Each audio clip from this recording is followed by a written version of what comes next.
दोस्तों आज 4 सितंबर 2020 है।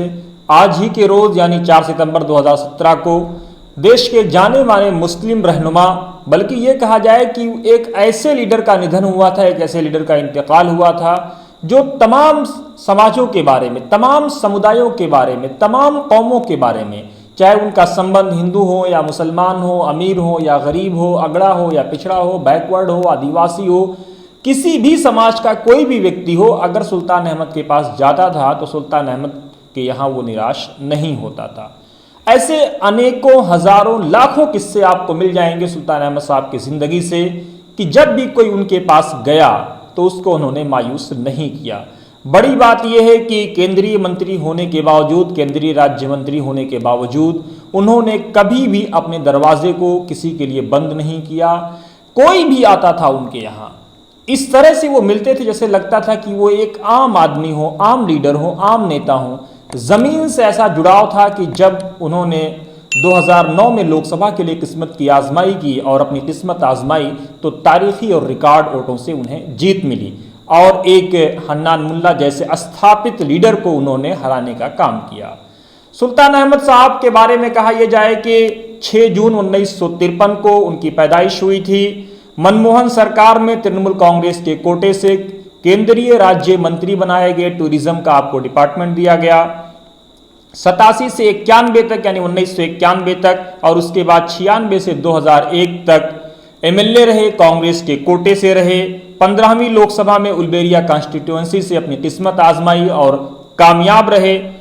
आप मौलाना आज़ाद कॉलेज में 1969 यानी 1969 में छात्र परिषद, जो उस जमाने में इंडियन नेशनल कांग्रेस की विंग हुआ करती थी, उसके साथ जुड़ गए। उसके बाद 1973 में यूथ कांग्रेस के साथ जुड़ गए। 78 से 80 तक डिस्ट्रिक्ट सेक्रेटरी रहे यूथ कांग्रेस के और 1998 में आपने तृणमूल कांग्रेस के फाउंडर मेंबर के तौर पर तृणमूल कांग्रेस की स्थापना की ममता बनर्जी के साथ मिलकर के और उसके बाद ये पार्टी अपनी चली और आज इस पार्टी की अपनी सरकार है बंगाल में। सुल्तान अहमद की ज़िंदगी से जुड़े कुछ वाक़े मैं आप लोगों के साथ शेयर करना चाहता हूँ। सुल्तान अहमद साहब उन लोगों में से थे जिनके बारे में जिनकी जितनी प्रशंसा की जाए वो कम है।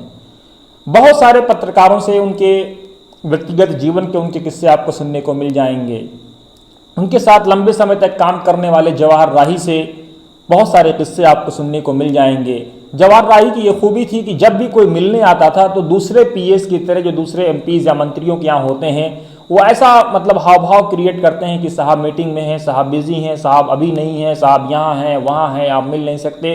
मतलब ना मिलने के तमाम रास्ते तलाशे जाते हैं और तमाम रास्ते आवाम के लिए बंद कर दिए जाते हैं।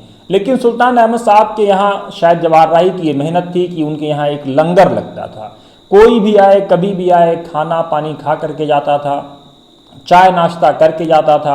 और अगर सुल्तान साहब आने वाले होते थे या आसपास में करीब में होते थे, अगर ऑफिस में नहीं भी हैं, कोठी पर नहीं भी हैं, तो उनको बता दिया जाता था और अमूमन वो लोगों से मिलते थे।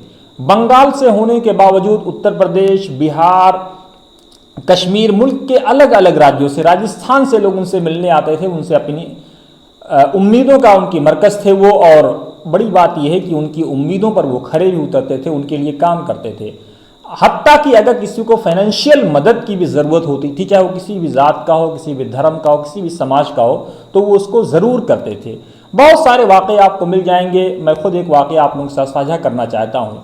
मुझे याद है कि सुल्तान साहब की जब डेथ हुई उसी साल जब रमज़ान का महीना था, मैं कलकत्ता गया और कलकत्ता में उन्होंने जिस अंदाज में मेरा इस्तकबाल किया, हालांकि मैं ना उनका मेहमान था ना मैं उनको बता करके गया था, लेकिन वहाँ जाने के बाद मैंने उनको फ़ोन किया।